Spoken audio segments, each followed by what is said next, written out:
Hello, everyone. Welcome to Black Actors on Shakespeare. Tonight we're going to be talking about Shakespeare, and on behalf of the Nashville Shakespeare Festival and Kinney Playhouse Theater, we welcome all of you to the chat. We have in the room our wonderful, wonderful panelists, our guest panelists. But before we get to that, today we've experienced a warrior, a very honorable person who passed today, Mr. Barry Scott.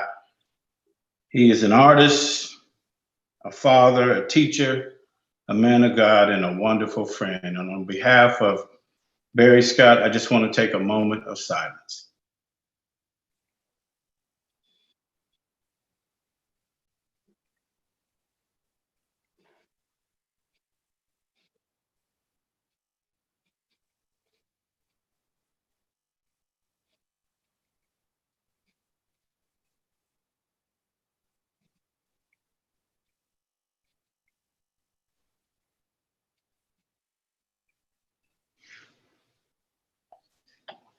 All right.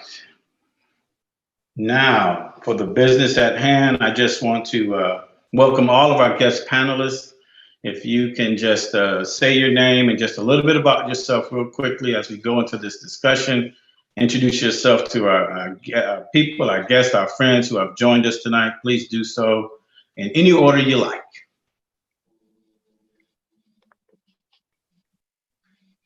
Hello. Hello, everyone. I am Debra and Byrd. I am the founder and producing artistic director of the Harlem Shakespeare Festival. I'm an actress, No, I'm not a director. I'm an actress, an artistic director, and a playwright and a producer. Hi, everybody. I'm Kamal Bolden from Peoria, Illinois. Lived in Nashville for quite some time. I got my start in Shakespeare there, and now I reside in Los Angeles as an actor and a writer. Hi, I'm Tamiko Robinson Steele. I am from Nashville, Tennessee, currently residing here as well. I am a performing artist based here and have worked with the Nashville Shakespeare Festival a few times. Herb Parker. I'm professor of theater in the Department of Theater and Dance with East Tennessee State University. I've been an actor for many years from the Middle Tennessee area. Had the pleasure of working with Nashville Shakespeare Festival, among many, many other theater companies. I'm very glad to be here. Hi, everyone. I'm Warren, or Rin Jackson. I'm a Midwest kid, born and raised in Indianapolis. I lived in Chicago and based in New York. Been a big fan of Uncle Billy, as I like to call him, for a while. And, I've performed at Nashville Shakespeare Festival in the summer of '17 with a fantastic cast. Hi, everybody. I'm Jaqueline Springfield, actor, director, educator based in New York City, and I'm a native Nashvilleian. I'm Tristan. Go ahead, Tristan. I'm Tristan Andre. I am here with family in Nashville. I'm from Nashville. I was formerly based in in New York. I was working in DC at the first quarter of the year and came home right on the cusp of the pandemic. So I'm here with family and yeah, I'm everywhere. Hi, I'm Kimberly Lamarque Orman, and right now I'm located right outside of New York in New Jersey in Edgewater. I had the pleasure of working with so many of you as a professor and also as an actress in Nashville, where I taught for many years at Tennessee State. And I'm also a producer, and I'm now a professor at Fordham University.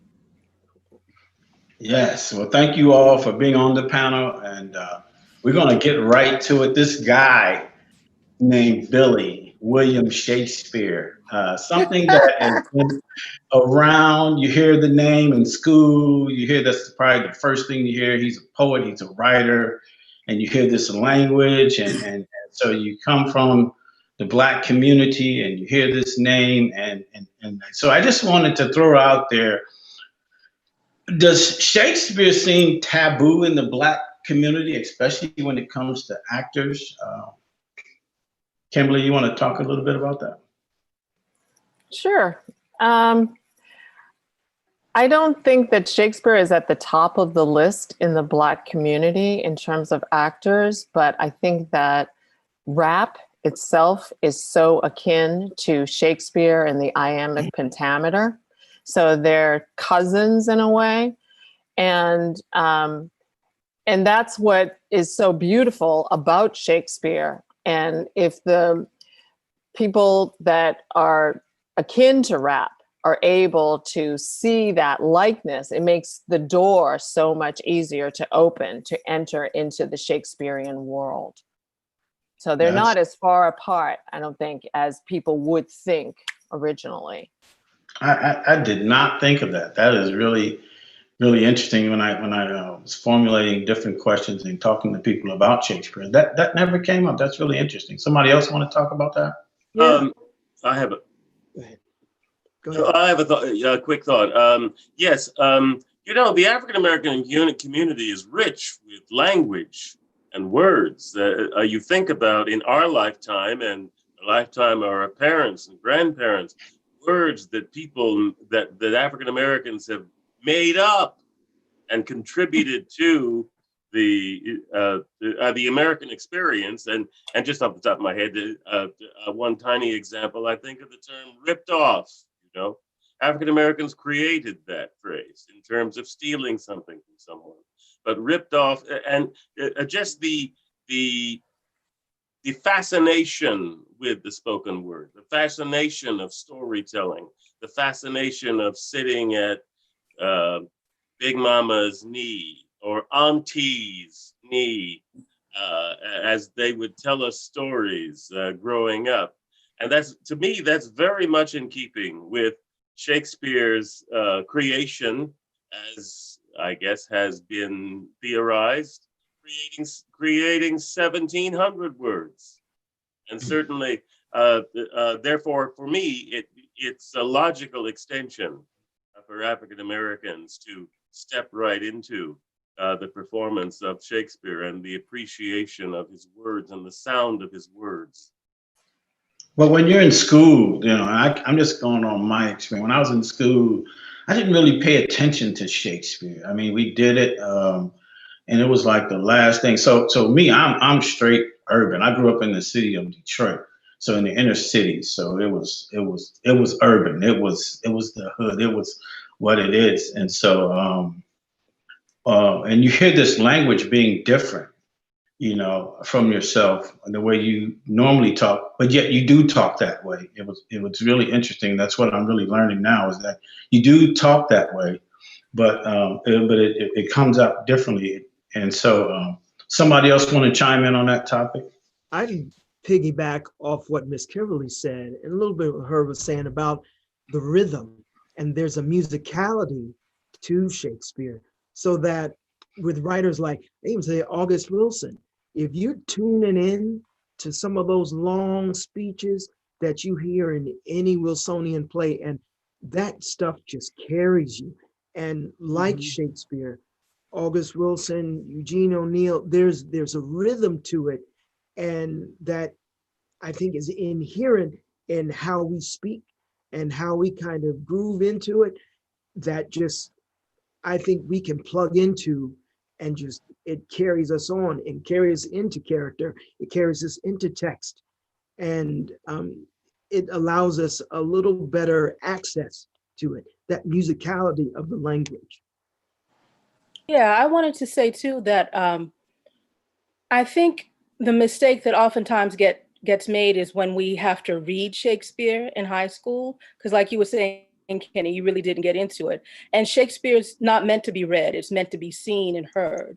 And so it turns a lot of people off, particularly young Black people, when you're told to read these words and you don't recognize the context, you don't know what many of the words are, and it just seems strange and it seems foreign. So you wouldn't know that that musicality is something you can connect to until you see it done by people who recognize that what, T.I. or Nas is doing is not much different from what Shakespeare did, but you have to hear it and see it before you can recognize that musicality and appreciate the stories being told.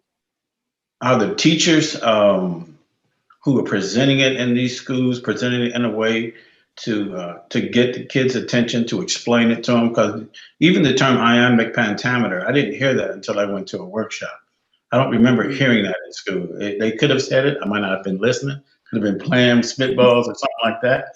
But I just wonder, are the teachers ready to present this work in terms of explaining it to a child so they can get what's going on? I'd like to chime in. Go ahead. No, go. Who was that started first? I was just going to say, I think it depends on the teacher, it depends on the school, it depends on the curriculum, because a lot of times English teachers especially are told you have to do these Shakespeare plays, and they themselves may not have had much training in the way of how to explain what the text is. Indeed. So I'm thinking about your question, is it taboo? Building off of what everyone said around the musicality, around the rhythms. As a young person, I was a little rapper girl. So when I heard the Shakespeare, it did sound familiar, but it didn't sound familiar for that reason. It sounded more familiar because of the King James Bible. I grew up in the church, and in the church we used the King James Bible. And the Bible was created around the same time as Shakespeare was writing his text. And so the language sounded familiar to me. I heard the text coming from people of color. The Joe Papp Public Theater under the direction of, what's his name? Penny Leon. George Wolfe sent a troupe of Black actors to Harlem to perform scenes from Shakespeare. And that's where I first met him. That's where I first met Shakespeare. That's where I first experienced Shakespeare. It was a group of Black actors performing Shakespeare. And it sounded wonderful to me. I didn't know who Shakespeare was before that. I don't remember Shakespeare from high school, but I do remember hearing those actors speak those texts and how magical it was. And it reminded me of my church days. It reminded me of the preacher rhythms. It reminded me of how the text sounds in the King James Version. And I was immediately drawn to it. And that was very interesting for me. And that is how I found myself in the Shakespeare world. So you're an adult by this time? Yes, I was about 26, maybe. Oh, yeah, must have been about, what, a year ago? Well, I won't tell you the truth of the years, but I got a whole lot of years. 27. It had to be only about a year ago. It's been theorized that Shakespeare might have assisted in the translation from the Greek for the King James Bible. His company became the King's Men with King James, and so there's that. There is that theory. Indeed, that's true. In relation to the question, is Shakespeare taboo within the Black community? I believe, to answer the question directly, yes, it has been, because we take into account, as Jaqueline was saying, academia. And academia already inherently has this aristocracy to it, this kind of hierarchy of what's vital in our pedagogical experiences. And for Black people, pedagogy is embodied. And what's so ironic about Shakespeare's writing is, as James Baldwin says in his essay, Why I Stopped Hating Shakespeare, is Shakespeare was the last of a bodied writer. So when we think about something visceral, when we think about writing that is visceral and writing that is like, that equates to lived experiences, Shakespeare is that, but it takes a lot of unlearning as a Black artist to understand that context of, like, it takes us some time to realize, once we get into the iambic pentameter of Shakespeare, that, oh, this is the blues, this is jazz, oh, this is hip hop. And I think that requires work, and that's a part of our decolonization as a community, as Black people, to understand that Shakespeare, he is writing directly to an experience of people. And I think that when we really examine the history in which Shakespeare was written during 16th, 17th century in England, he was particularly writing for working class citizens of that time.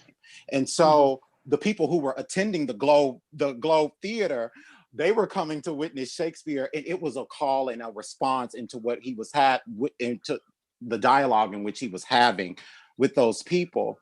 And I think that Shakespeare there's a lot of dissecting, disrupting, and decolonizing that we have to do. That's our double work as Black actors entering into Shakespeare, because we have to reclaim it for ourselves. And I think that to directly answer your question, yes, it has been a taboo in our community because of the ways in which Shakespeare has been presented to us in academia, in which this aristocratic way in which Shakespeare has been presented to us. If I may, I have a slightly a different take on that. Of course, I'm old enough to remember the taboo of a time in New York theater, regional theater, where there was the sense that Black actors can't do Shakespeare. Because those who didn't want to see a Black face in a Shakespeare play would bring up this notion of, well, it disrupts the historical perspective of the piece. In the late 70s, early 80s, there was an uproar in the New York theater because the late critic John Simon said that if Blacks appeared in Shakespeare, they had to do it in whiteface, so that they wouldn't disrupt the historical perspective, But even though Joseph Papp had blown that up 20 plus years before that, saying that anybody could do anything. So in addition to that, I mean, my own particular feeling was, and continues to this day, is that I just pick up the stuff and read it, the text, and go with it, and it's English. And if I follow the punctuation strictly, without thinking of iambic pentameter, not once iambic pentameter, but just follow the punctuation, I make sense of the text, and it makes sense to me. And that has led to my particular take on teaching my students, where I wait as long as possible for them to be introduced to iambic pentameter, because that's kind of a math that can become a barrier for them. I just say, get up and read it and do it. Shakespeare's actors didn't have iambic pentameter. They didn't know any of that. They didn't have sides. They didn't have notes at the bottom of the page. I asked them, never read the notes at the bottom of the page. Just read the words, the sounds of the word, and follow the punctuation as strictly as you were able, which is very hard for a young actor to do, by the way, following the punctuation and being very strict with themselves. But if they do that, then they can make sense of the text. And then after a long period of that, then I allow them to study iambic pentameter. And because then it's just little extras, that points of potential understanding they can add, but the previous makes them more active and on their feet, as everybody was saying earlier.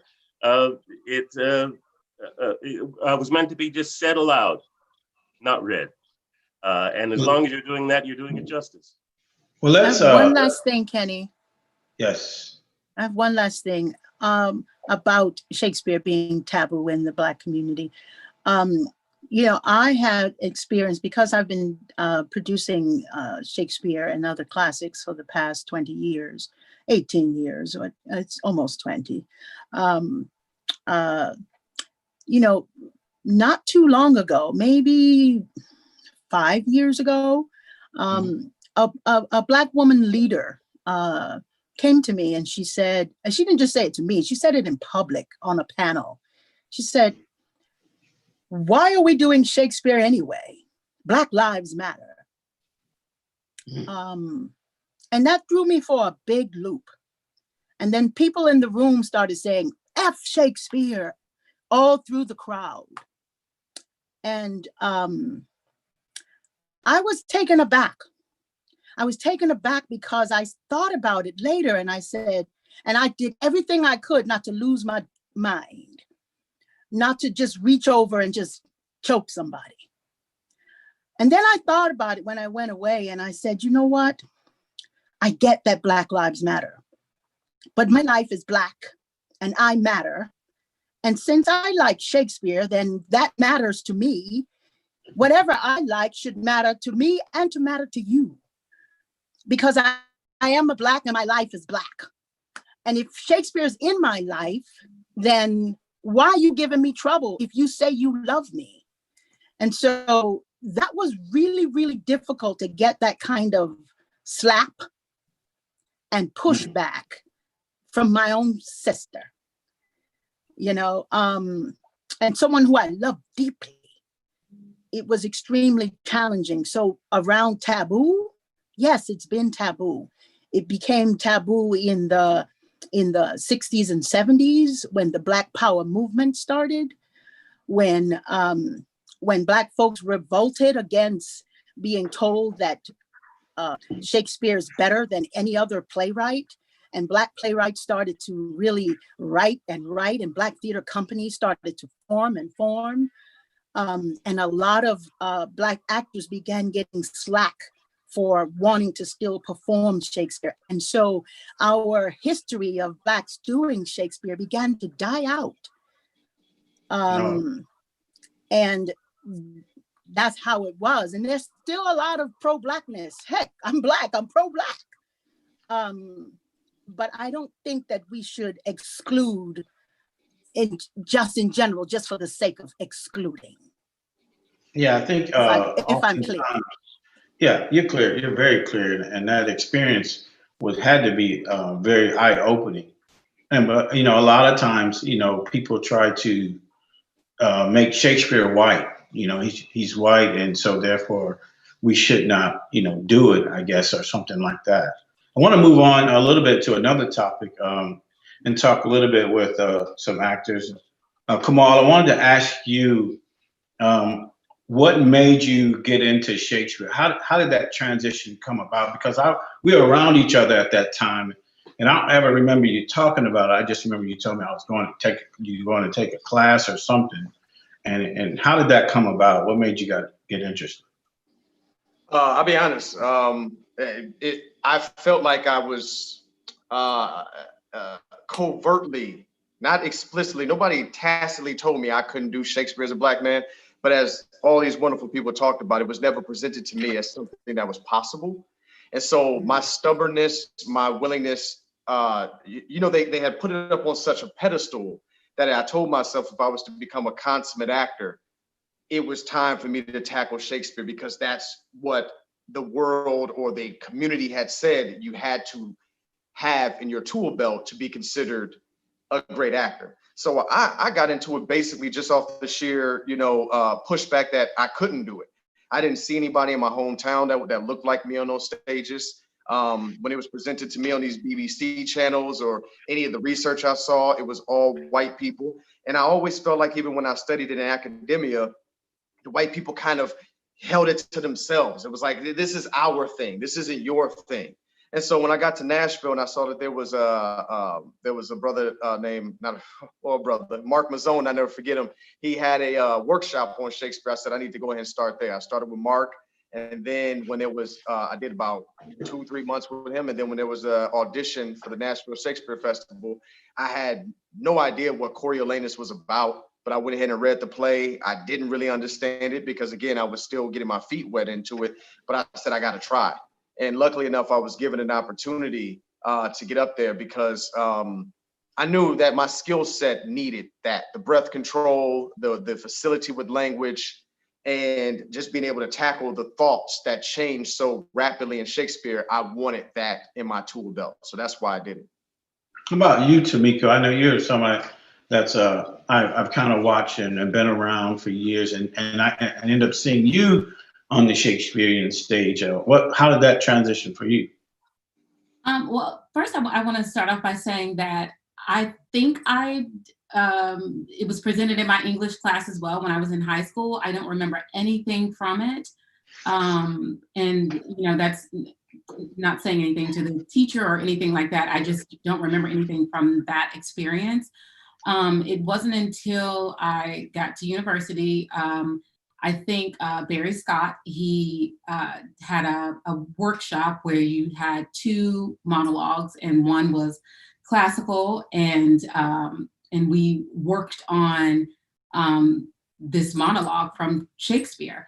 And I was like, whoa, like, what is this? How does this work? And I think because he's one of those people who pushed you and then allowed you to play and explore.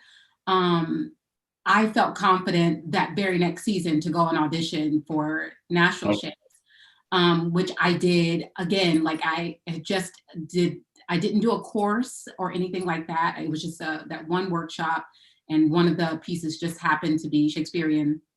I did not get cast in that season, but I went into that audition fearless, because I didn't know that I wasn't supposed, you know what I mean? I didn't know like that I wasn't supposed to be there or doing those things, or that I should be embarrassed by not knowing like all of the isms of that. And I mean, that's just the kind of person I am. A lot of things I do, I just plunge right into it, and I should be embarrassed by making myself feel like a fool, but I don't, because that's how I learn. That's how I train myself.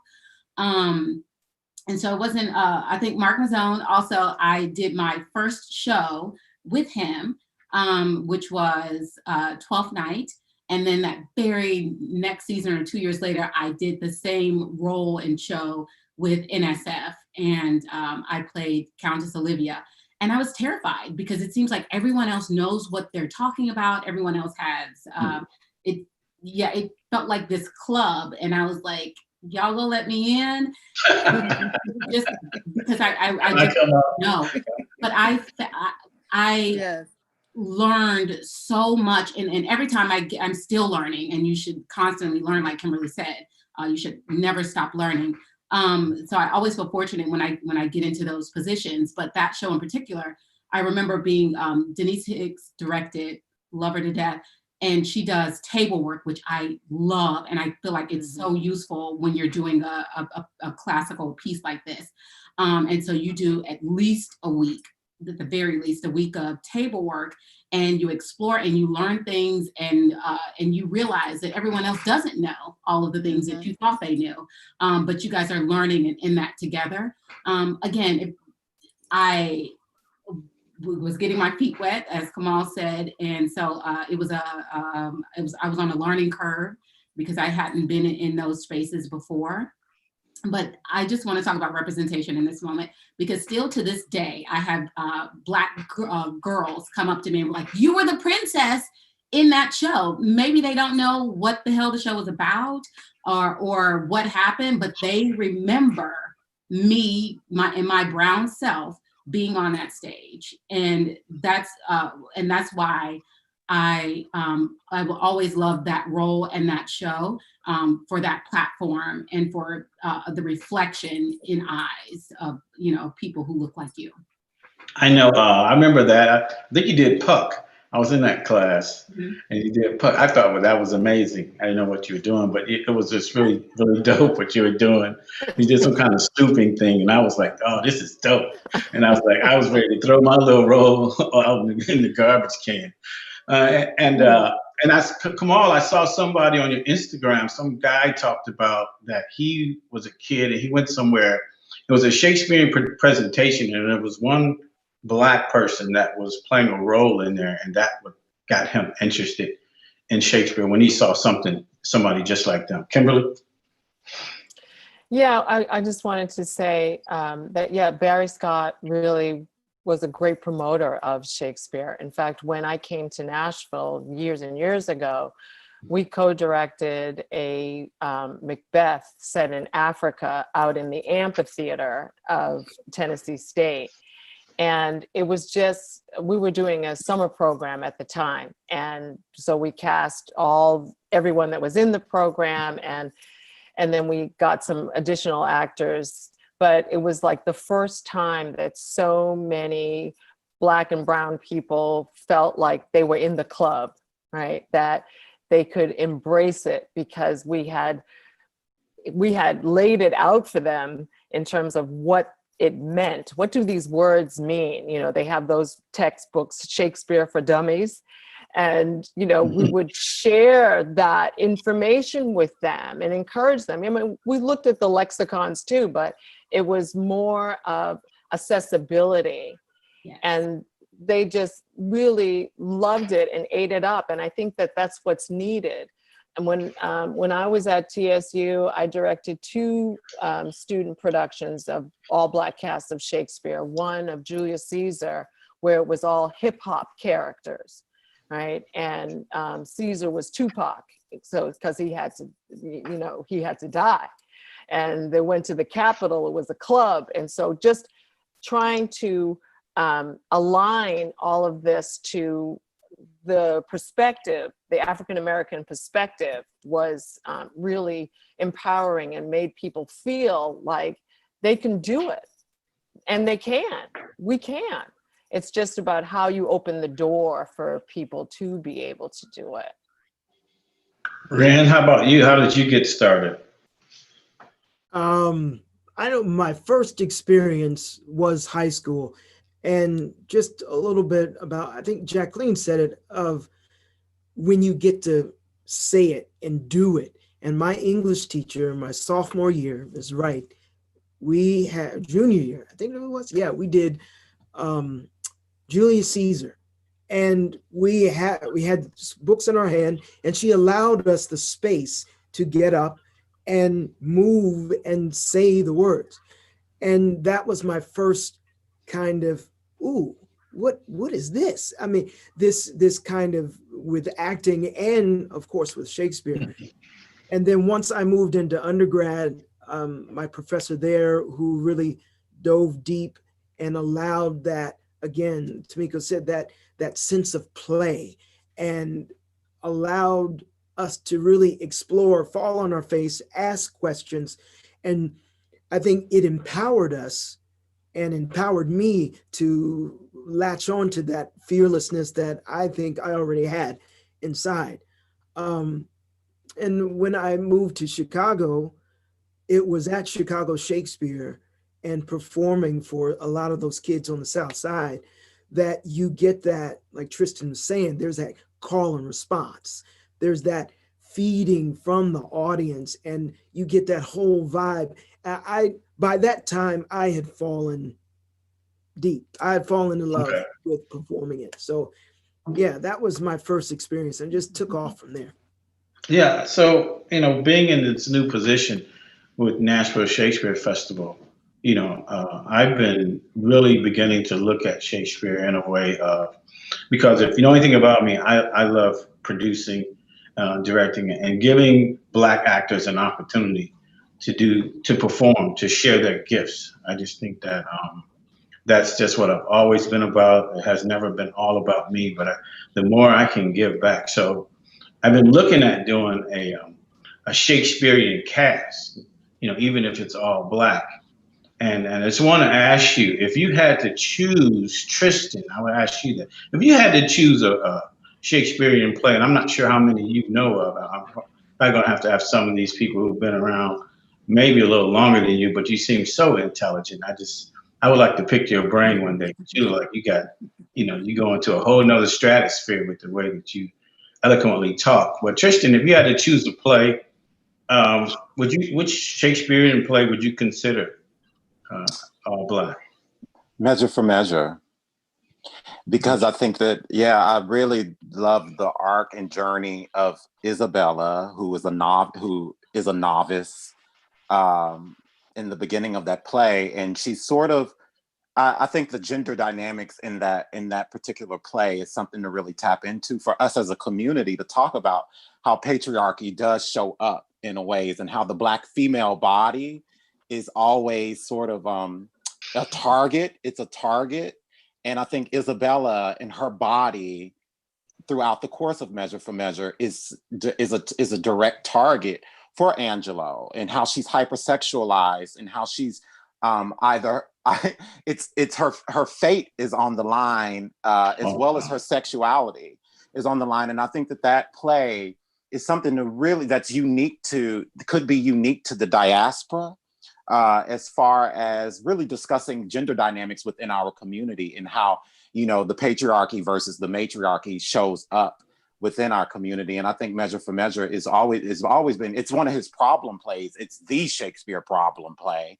But I think it could be a wonderful play to really challenge the group of actors, and to really challenge those who come to bear witness, as James Baldwin says, and how when he references his work, and how he references the work of Shakespeare, when they come to bear witness to that. And so I think that Measure for Measure would be really an interesting piece to see done by an all Black cast, and to see a Black Isabella with a Black Angelo, and to see how that dynamic really, really plays out, and how that conversation deepens. Jaqueline, you seem like a person, I just love your skill set. It's really interesting, and especially from the educational side. And for some reason, I always view you as a director too. What would you consider an all Black cast? I think it would be interesting, and I don't know if it's been done, but to do an all Black version of The Winter's Tale, because you have two different places that are culturally different. And I think it would be interesting to explore different facets of Black culture in that way, because the play starts in one place and then it moves to a completely different place in the second half. So to see the exploration of how Black culture is different, because we're not a monolith, I think that would be interesting. And also there's a relationship where a character, Paulina, is incredibly protective of her friend who's been done wrong by her husband, who also is the king. So it would be a really interesting way to explore, like Tristan was saying, to explore gender dynamics in the Black community, but also like the specificity of being how Black women, you know the term down ass chick. Mine is the down ass chick. And so I think that would be interesting to see in The Winter's Tale as well. What about mixing some non-Black actors in that production of something like that? What do you think about that? Absolutely, yeah. I think, exploring if you had a multitude of people of color in it would absolutely work. Yeah. Debra, I know that you are a producer of Shakespeare. What would you consider? Well, I not only consider it, but I. Debra. Yes. You, Debra. Debra Ann, yes, love. I not only considered it, I actually did one. My very first production was Richard III. And our Richard III was set in a war-torn African nation. And everyone was a Black person. It was very interesting when we were looking to cast the show. The first person that came to mind, of course, had to be Richard. And so I sought out Timothy Stickney. because I knew Timothy Stickney was a Shakespearean actor, but I didn't know him from Shakespeare world. I knew him because he was on One Life to Live, the soap opera. And when I approached Timothy, one of his, I approached him with my director, who was one of my ex-professors. And she's a wonderful Jewish woman, Barbara. And we had a meeting with Timothy, and Timothy said, when we went away, when me and Timothy walked away from the crowd, he said to me, so tell me about this Richard you're trying to do. Is Richard's deformity that he's a Black man? I said, what? He said, history plays are not done with Black people as the king. So I'm not understanding. So for that very reason, I just said, no, baby, your mother's Black and your father's Black. And, because he had been trying to have a hard time over his career with wanting to play the lead roles and not being able to get them, as brilliant of an actor as he is. I mean, he's extremely brilliant at in all of what he does, but especially his Shakespeare. We did the same thing with The Importance of Being Earnest. It's not Shakespeare, but it's another heightened language play. And we took that and put it in 1920s Harlem in an all-Black cast. And we set it in Harlem and one of the traditionally Black towns upstate New York, Saratoga. And so that we could give a different perspective, so that people could see something different from what they were used to seeing. And to our communities, those plays were new plays because a lot of our audiences did not know Richard III. They did not know The Importance of Being Earnest, and they don't know a lot of the plays. And so it's very, I find it very interesting, and I find it very wonderful to be able to give these plays, to gift these plays to our communities. And when they see us on the stage, they have all kinds of things to say, not only the call and response, but you get things like, I didn't know we could do that. And all that kind of thing. All of that, it was wonderful, but heartbreaking at the same time. It was great that these people, that the people had new things to see, that they were entertained, that they had a great time. But it was heartbreaking to hear that they were saying stuff like, I didn't know we could do that. Not that we weren't allowed, but because a lot of time we weren't allowed. That's why I started Take Wing and So in the first place, because I was told that I wasn't going to be allowed to be the classical actress I wanted to be. And so so yes, Richard III, The Importance of Being Earnest. I think any play can be done like that. It's just a matter of how you said it, where you said it, what do you want to do with it, whether you said it at all. Why don't you just do it and see what happens? Can I Go ahead. So I just want to make a comment on that. I didn't know we can do that. So there's a story that I've been telling for a little bit now. A friend of mine, a white girl, she worked for the Nashville Ballet, and they took this group of inner city Black kids to see a show, to see one of the ballets. She sat right next to this little girl who was about 7 years old. And Kayla Rouser, who's an amazing dancer, Black ballerina. I think she retired this year, unfortunately. But this group of kids had never seen a ballet before. This was their first experience. So my friend, white girl, sat next to this little Black girl, about 7, 8, 9, I can't remember exactly. But she sat next to her and watched the little girl watch the show. And so it was a point when Kayla came out, and Kayla was doing her fantastic thing. And she said the little girl kind of tilted her head and then turned and looked at her and said, oh, so we can do ballet? And then turned back and watched the rest of the show. It had never dawned on her that she could be a ballerina. And I just want to say the same thing for this type of platform of Shakespeare. I've I jump in. I've directed several Shakespeare plays here at ETSU. Julius Caesar, As You Like It, Hamlet, Midsummer Night's Dream.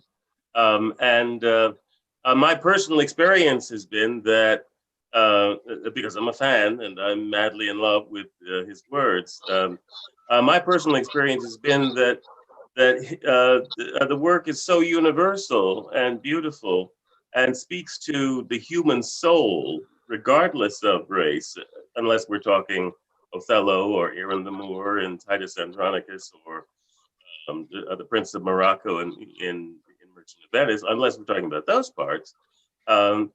Anybody can play all of those roles wonderfully, brilliantly, as long as they speak it.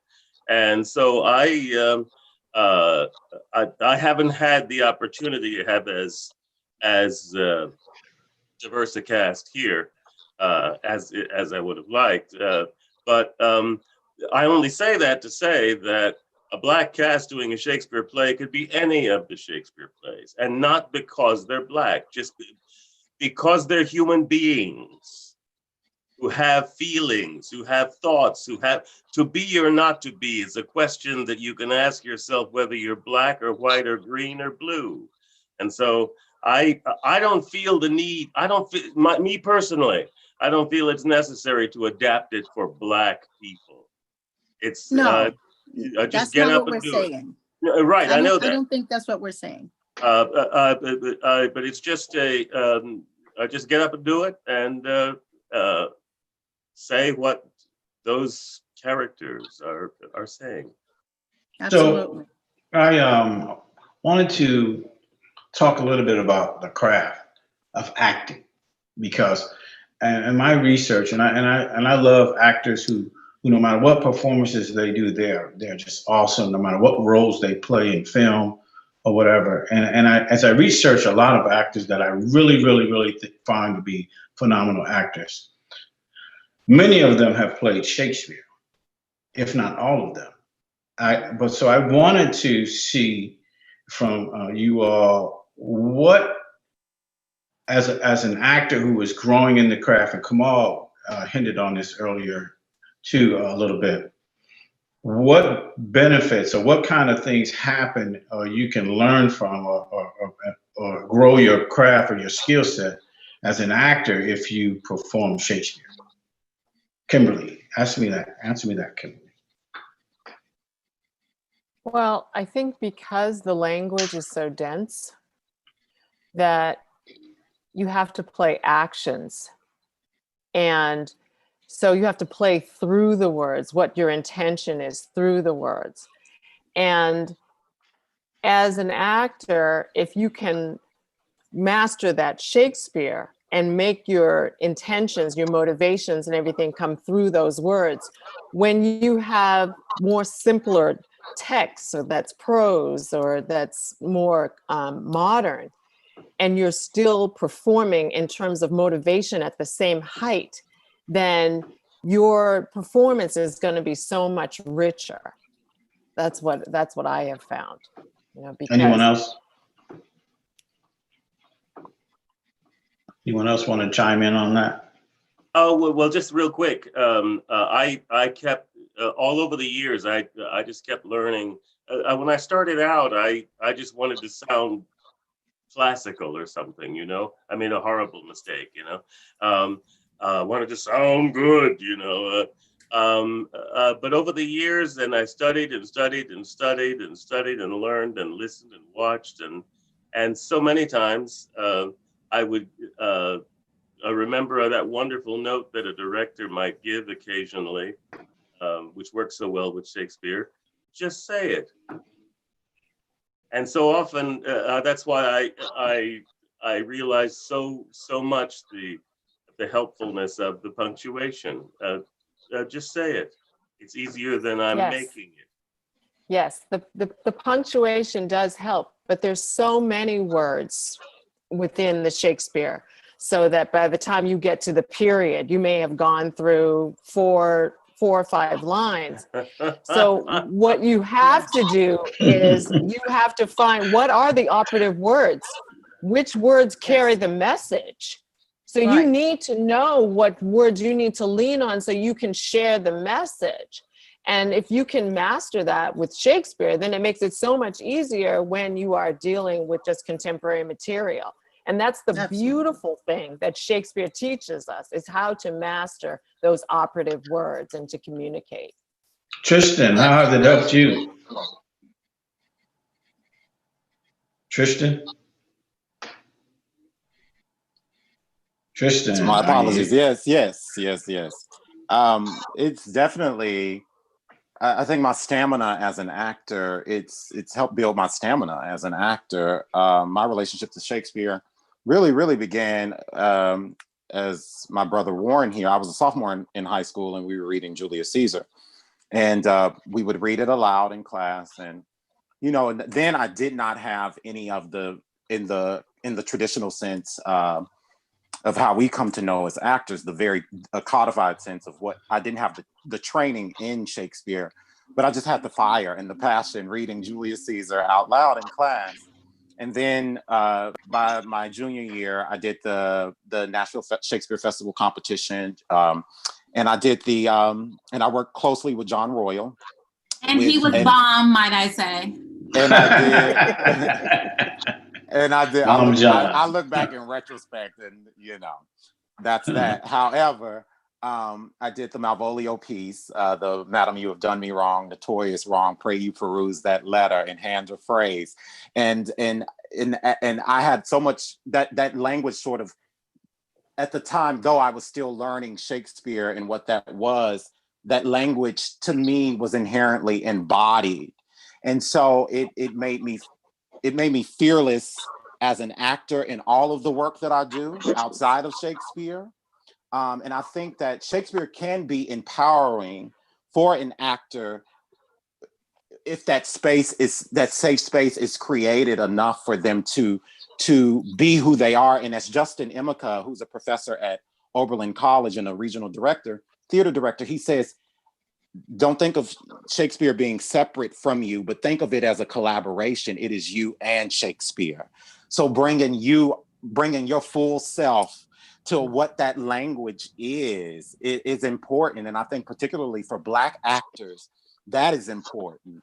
And to relate Shakespeare to jazz is something that's familiar. And to hear James Baldwin speak about Shakespeare in that way helps me to tap in to something that otherwise would keep me distance if I was continuing to come in with the white gaze in which we are presented in academia. So that's how I know.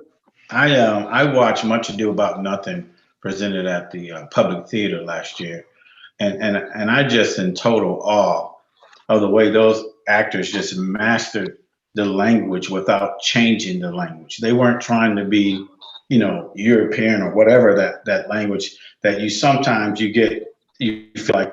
And that's what happened to me, Tamiko, when we took that class. I kept trying to do that monologue as if I saw someone on TV do it, like I need to speak, thou this, and instead of being myself when we were doing that class. So I really struggled with that monologue. I think I had Richard III.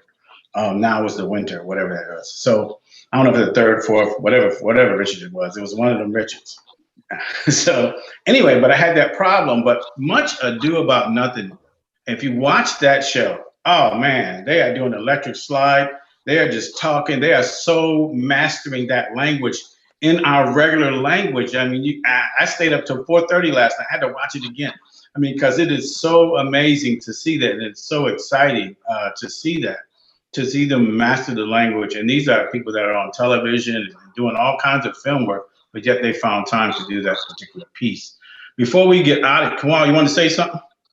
Yeah. I was just going to add real quick that, the majority of actors that you meet, and most young actors, if you ask them if they want to be on stage or if they want to be on film or TV, they're going to say, I want to do film and television, right? And that's what the majority of us want to do. It's the glamorous part. But I would say what got me introduced to wanting to do Shakespeare was watching so many of my favorite, television shows and movies and trying to do what they did, trying to repeat the lines of a Denzel Washington or a Don Cheadle, and finding that it was very laborsome to do so. And I had to recognize there's something to them that is more than this naturalistic acting that the majority of Black males are given when they have these 4 or 5 lines as the gangster in Detroit 187 on ABC. And so as I'm auditioning for these roles, I'm saying to myself, how can I differentiate myself? Well, without the Shakespeare training, what you end up trying to do is overemphasize a word here, there, or, I'm gonna change my voice, or I'm gonna say it fast and say it slow. Once I started studying Shakespeare, not the plays, but the technique of how to speak Shakespeare, not in a cultural way to sound British or sound white, but the technique of using the words, I was like, oh, this is only going to unlock this 4-line audition I have for a television show in a way that I didn't think about it before. This is the key to opening up me as an actor, instead of just trying to use all of these surface level changes of I'm gonna cry on this line, or I'm gonna do this. That's not gonna help. You're gonna look stupid. But studying Shakespeare, and I continued to study in Chicago with Larry Yando. I went to BADA, British American Drama Academy, where the late Chadwick Boseman went. And I got to see how they were indoctrinated to language early, especially the Black people over there. And it's made to feel like it's theirs because they are British, not because, it's just inherently theirs. They're right. And so they play with the language totally different than these American white people over here that try to, like we all said, make a club of it, make it exclusive, make it, that type of thing. And so the more I started to see that the language opened up because of the techniques I learned, it made me a better television and film actor immensely. Okay. Yeah. Indeed. Can I chime in? Oh yeah, go ahead. Yeah, I think that what he's saying is very true and very great. And when you do get to study the Shakespeare and you learn all of the clues, all of the linking, all of the line endings, when you get to learn all of that, it does help you when you're trying to do regular contemporary work or even just older work. And I find that when I first started to practice Shakespeare, or even before I even got to do my first Shakespeare class, I was terrified until I saw someone like Jeffrey Wright on the stage of the Public Theater. And he was so unapologetically hood that it helped me to know that I could be okay, that I could do this language and I could do it well. And so what's interesting and what's important is that when we do practice Shakespeare or any play, is that we do bring our whole selves, that we bring our hood selves, if you're hood. And sometimes you're going to have a challenge when you bring your hood self, if you're from the hood, because sometimes the language doesn't seem to, like when Othello says, methinks there should be a huge eclipse of sun and moon, and that the affrighted globe to yawn at alteration. We don't talk like that in the hood. And so it becomes a challenge. So as an actor, sometimes I would have a hard time trying to reconcile my regular hood self with my Shakespearean self. But when I got it, when I allowed myself to just go ahead and be okay, it opened up a whole new wonderful world of just totally embracing your own self, but also embracing the text in a way that is just really beautiful. I got one quick question from the chat line. It says, would you recommend a particular curriculum model for teaching Shakespeare to a diverse biopic class? I missed that last part. It says, would you recommend a particular curriculum model for teaching Shakespeare to a diverse BIPOC class? Yeah. I said bioptic, I was on, Black indigenous people of color. Yeah. Yes. That's too long for me. Just say Black people. I would say real quick, here's a speech, get up and do it. Now, over and over and over and over and over again. Anybody else? our What's scholars. been Jaqueline, that sounds like a question for you. Well, I was just going to say, I just had a student add, because I'm teaching a Shakespeare class at Point Park University, and half of my students are Black and people of color. And what we've been doing these first couple of weeks is similar to what Herb said. We're getting on our feet, we're embodying the words, and then we're saving scansion, we're saving some of the more technical elements for later on, because they have, because it is embodied text, like we said, they have to figure out how to embody the text first. Now we have to give them context. They have to look up words they don't know. They have to know something about, historically or politically what was happening at the time these plays were written, and then be able to bring that into their own present. And then you bring in what iambic pentameter is and what a trochee is and all of that. But finding ways for them to relate to the text that they're given and embody it, and then getting to the more technical aspects, because they have to integrate those things. But as people of color, we have to find ourselves in what seems foreign first, Yes. before we can. I think if, as a student, if I took a Shakespeare course in high school and then again in college, what would have been the most helpful to me is something that I just learned with the last Shakespeare show that I just did the summer before last, is to be myself. I didn't know that it was okay to carry myself into a role. So what I found myself doing the first couple of times that I was doing shows is I was doing an embodiment of what I thought a Shakespearean actor was. And I just didn't know. Like, I didn't know it was okay to tap into just who I am and to bring all of my Tamiko isms to this classical world. And had I known then what I know now. Mm-hmm. Good. As far as technique is concerned, I particularly like folio. The paying attention to folio caps. I particularly like the structure that deals with line endings. I like those things. I'm particularly just love language, and so just performing the language. As you can hear, you can hear sometimes when you hear me speak that I like learning about consonants and using them.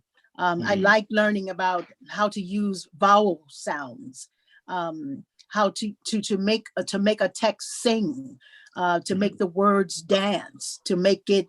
I like alliteration. I like those kinds of things. And on top of being yourself, when you can add those other things to it, just makes it all the more beautiful to hear. That's what makes it more, for me, that's what makes it more musical. That's what makes it, that's what brings it up off the page and disturbs the air. Our hearts and our souls, our minds and our bodies, ourselves, we can learn to disturb the air. And what I mean by, of course, disturb the air is if you take the text and internalize it to your own personal self, and then if you add those things like the folio caps and alliteration and line endings and use all of those things, next thing you know, it's so alive and it's so real that the audience is just shook. And if we can't shake the audience and disturb the air, then it's difficult for people who are coming to see theater, because you're just sitting there saying, what the hell are they talking about? And we need all of that, I think.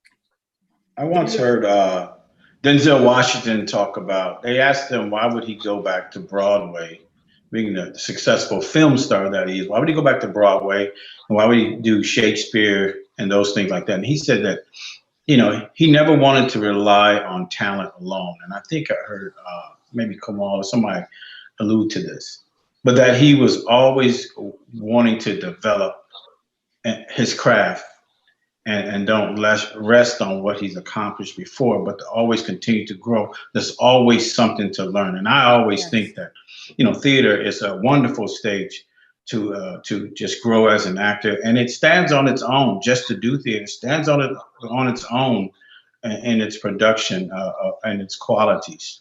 But before we leave, I always want to have an impact on our listeners, especially actors. you know, and if there's an actor out there, white, black, pink, or green, I just want you to take a minute and share, each one of you, just share for maybe 30 seconds, 15, 30 seconds on what you would say to that person as it pertains to the craft of acting. And then we'll close out right after that. I would say be bold, be fearless, fall flat, get back up, and do it again. I'd say try once more into the breach. Try and try and try again. No fear. Say that again, Ren. I think something was on it. What did you say, Ren? Oh, I'd say, echo Tamiko, try and try and try again. Okay. Never stop, never quit. That's what I would say. Okay. I would say love people and love life. True. Tristan? I would. Oh, who is that? Who is that? Go ahead. Was that Debra? Debra Ann? That was Debra Ann, but let Tristan go. Yeah, love what you do. You know, love what you do. Always remember the love in everything, because politics will be politics. People will be people, but love what you do, and that's go back to the art. Go back to the art and remember the art, because everything else will, you know, you can deafen the noise if you remember the love. So love what you do. Yes, Tristan. Here, here. You stole my love, love, love. Everyone knows I'm the love, people love, can love reiterate. girl. The people can reiterate. It's all good. It's not mine. It's out. Love, love, do. Not only love what you do, love what you do, yes, but love other people. Be as diverse in yourself, diverse in your world, inclusive. Just love folks. Just love folks. And as you love folks, practice your art and love folks. Indeed. I would say if you want to be a successful actor, you have to do theater. You have to study and do Shakespeare. You have to invest money into your career. That means buy the expensive things. And last but not least, play the social media game. Yes.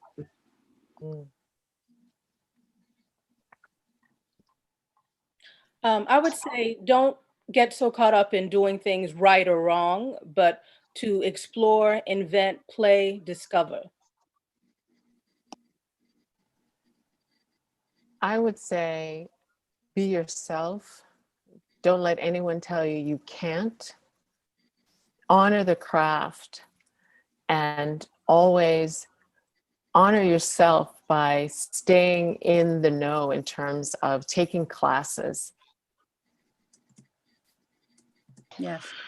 Thank you, all of you all, for getting on and agreeing to be on the panel. All of you all just kind of jumped right on it, and I just can't say enough of you all saying yes and being on the panel. I hope that we all come together in this arena of acting and we all present something together. You know, I think it would be a wonderful thing. So I got all of you all's numbers.